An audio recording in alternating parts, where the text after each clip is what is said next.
నమస్తే, welcome to 99 TV. పాకిస్తాన్లో పరిస్థితి నానాటికి తీసికట్టు నాగం బొట్టు అన్నట్టుంది. కారణం ఏంటంటే యుద్ధానికి రెండ్రా నాయన అని పిలుస్తుంటే ఆఫీసర్స్ ర్యాంకులో ఉన్న వాళ్ళే వెక్కి వెక్కి ఏడుస్తున్న పరిస్థితి. దానికి సంబంధించిన వీడియో కూడా సోషల్ మీడియాలో వైరల్ అవుతుంది. And at the same time army chief general మునీర్తో పాటు మొత్తం ఎంటైర్ ఆర్మీ కరప్ట్ అయిందని చెప్పేసి ఆ సోల్జర్స్ వాళ్ళు ఆరోపణలు కూడా చేస్తున్నారు. ఇంట్లో యుద్ధానికి వెళ్దామంటే తిరిగి వస్తామన్న నమ్మకం లేక చివరికి ఈ రకంగా వాళ్ళు వెళ్ళి డైరెక్ట్గా ఆర్మీ హెడ్ క్వార్టర్స్కి వెళ్ళి విజ్ఞప్తి చేసుకున్నారు. అయ్యా, మమ్మల్ని మేము యుద్ధానికి వెళ్ళలేం, మాకు నమ్మకం ఉంది, వెళ్తే తిరిగి రామని, వస్తామని కాదు తిరిగి రాము అని చెప్పేసి నమ్మకం ఉంది.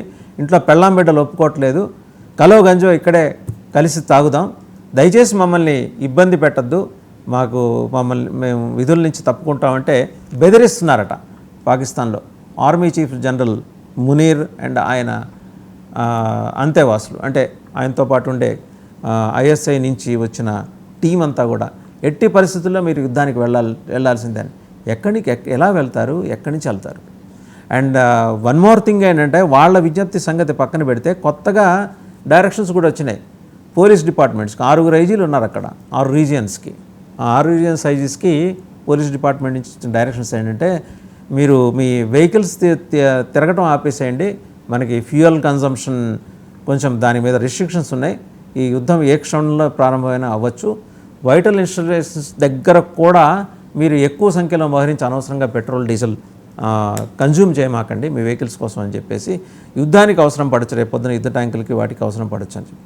మరోపక్క ఇటు చూస్తే ఎయిర్ క్రాఫ్ట్ ఫ్యూయల్ కూడా చాలా డిప్లెటింగ్ కండిషన్లో ఉంది వాళ్ళకి. మహా అయితే ఇంకో 4-5 రోజులు ఎగురుతారేమో. ఆ రోజుతో ఒక వారానికైతే ఎక్కడైనా బోర్డర్ దగ్గర తీసుకొచ్చిన ఎయిర్ క్రాఫ్ట్స్ని ఏ లారీలకో టిప్పర్లకో కట్టి వెనక్కి తీసుకెళ్లాల్సిన పరిస్థితి. ఇక్కడ మనకు టో అవే వెహికల్స్లో మాదిరి. అంటే ఆ స్థాయిలో క్రైసిస్ అక్కడ ఉంది. మొత్తం 80% ఆయిల్ రిజర్వ్స్ తగ్గిపోయినాయి. తర్వాత గ్యాస్ రిజర్వ్స్ అయితే కేవలం 20%. ఇక ఎయిర్ క్రాఫ్ట్కి అయితే చెప్పలేం. అందుకనే వాంటెడ్గా పర్పస్ఫుల్లీ భారతదేశం కూడా లైన్ ఆఫ్ కంట్రోల్ పక్కనే ఎయిర్ క్రాఫ్ట్స్ని డిప్లాయ్ చేసింది. అవతల పక్క మనం 1 పెడితే వాళ్ళు 4 పెడుతున్నారు. ఎందుకంటే వాళ్ళకి ఇది ఒకవేళ మన ఎయిర్ క్రాఫ్ట్ లైన్ క్రాస్ చేసి అటు వెళ్ళిందంటే టప్పన కూల్చేద్దామని. కానీ ఈ కవ్వింపు చర్యల్లో పాకిస్తాన్ని మించి భారతదేశం కూడా గట్టిగా నిలబడింది. ఎయిర్ క్రాఫ్ట్ని లైన్ ఆఫ్ కంట్రోల్ మన బార్డర్కి యువతల నుంచి ఈ స్థాయిలో గాల్లో లేపి ఒక 2-3 మినిట్స్లో ఇంకేం లేదు, లైన్ ఆఫ్ కంట్రోల్ దాటిపోతామన్నట్టు ఇంప్రెషన్ ఇవ్వటం, మళ్ళీ ఎయిర్ క్రాఫ్ట్ మళ్ళీ ల్యాండ్ చేయటం, మళ్ళీ టేక్ ఆఫ్ చేయటం. సో ఇలాంటి ఎక్సర్సైజ్ ఆల్రెడీ మొదలైనాయి. అవతల పక్క వాళ్ళు ఇలాగే చేసుకుంటూ వెళ్తున్నారు. 4 ఎయిర్ క్రాఫ్ట్స్ తీసుకొని మనం 1 పెడితే, సో ఒక 4-5 రోజులు మహా అయితే వాళ్ళకి వచ్చేది వాళ్ళకున్న ఫ్యూయల్. ఆ తర్వాత వాటిని ఏ ట్రాక్టర్లకో టిప్పర్లకో కట్టి తిరిగి వాటిని వెనక్కి తీసుకెళ్ళడం, లేకపోతే అక్కడ వదిలేయటం. ఇది కాక army personnel of Pakistan they are facing shoes problem. వాళ్ళకి సరైన షూస్ లేవు ఇప్పుడు. వాళ్ళకి కొనటానికి డబ్బులు లేవు, కుట్టిద్దామంటే కుట్టేవాళ్ళు లేరు. ఎవరికి వాళ్ళు ముందర ఫ్యామిలీ గడిస్తే చాలు. ఇంట్లో ఉప్పు పప్పు ఉన్నాయా, రైస్ ఉందా, వాటర్ క్రైసిస్. ఓ పక్క సింధ్ ఏరియా అంతా వాటర్ క్రైసిస్ వచ్చేసింది. ఈ క్రమంలో ఇది ఇలా ఉంటే మరోపక్క హఫీజ్ సయీద్ అనే పేరు మోసిన ఉగ్రవాది, మోస్ట్ వాంటెడ్ బై ఇంటర్నేషనల్గా అతనికున్న గుర్తింపు, అది మోస్ట్ వాంటెడ్ టెర్రరిస్ట్. అతని ఇంటి దగ్గర సెక్యూరిటీని టైటన్ చేసింది పాకిస్తాన్. ఆల్రెడీ ఒక 2 ఐజీ స్థాయి అధికారులు ఐఎస్ఐ నుంచి డిప్లాయ్ అయి ఉన్నారు. అంటే వాళ్ళు ఇంటర్ సర్వీస్ ఆఫ్ ఇంటెలిజెన్స్. అలాగే ఆయన సొంత మూకలు ఉన్నాయి, కొన్ని ఉగ్రవాద మూకలు, అవి ఎలాగూ కాపలా కాస్తున్నాయి. వీళ్ళు కాక ఇప్పుడు పోలీస్ పర్సనల్, ఎందుకంటే ఇప్పుడు మిలిటరీ అంతా బార్డర్కి వచ్చేస్తే ఏ డ్రోన్ తీసుకుని వచ్చి యుఎస్ నేవీ సీల్స్ అతన్ని అటాక్ చేస్తారో, ఒసామా బిన్ లాడెన్ని ఏ రకంగా అయితే అక్కడ ఇంతకుముందు టార్గెట్ చేసి యుఎస్ నేవీకి చెందిన SEALs, sea, air and land, ఈ మూడిట్లో వాళ్ళకి ఎక్స్పర్టైజ్ ఉంటుంది. వాళ్ళు భూమి మీద, ఆకాశంలోనూ, సముద్రంలోనూ కూడా శత్రువుల్ని మామూలుగా వేటాడరు. అది ఆ వేట ఎంత దారుణంగా ఉంటుందో చెప్పాలంటే, అతన్ని చంపి ఒసామా బిన్ లాడెన్ తీసుకెళ్లి సముద్రంలో పడేశారు. అంటే శవం కూడా దొరకకుండా చేశారు. సో వాళ్ళు ప్రస్తుతం భారత్ తరఫున రంగంలోకి దిగటం ఈ పాకిస్తాన్ని బాగా కలవర పెడుతున్న అంశం.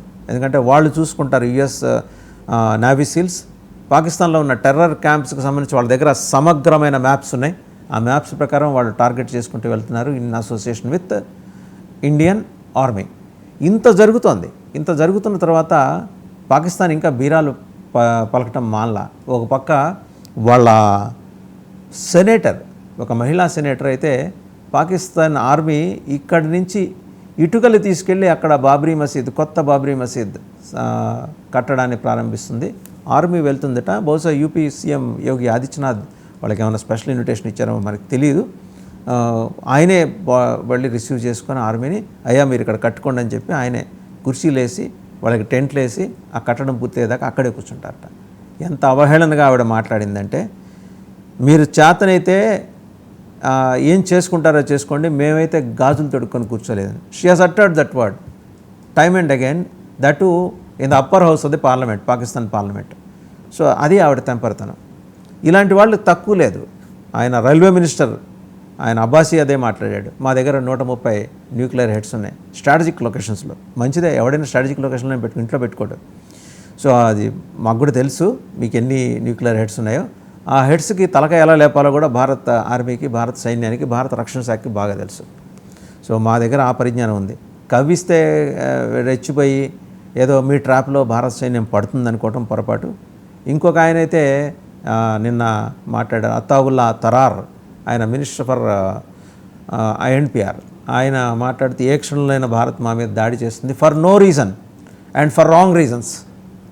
అంతర్జాతీయ సమాజం మాకు మద్దతుగా నిలబడాలి, ఇక్కడ పౌర హక్కుల ఉల్లంఘన జరుగుతుంది, ఒకవేళ వాళ్ళ సైన్యానికి మా వాళ్ళు ఎవరైనా చిక్కితే అని మాట్లాడు. పౌరులు హక్కులు ఉల్లంఘన ఏ 3 పదాలు అయితే మీరు మాట్లాడకూడదో వాటి మీద మీరు మాట్లాడటమే అంతర్జాతీయ సమాజం మీ వంక నవ్వుతూ చూస్తుంది. అంటే ఎలా నవ్వాలో తెలియక నిస్సహాయంగా నవ్వుతూ చూస్తుంది.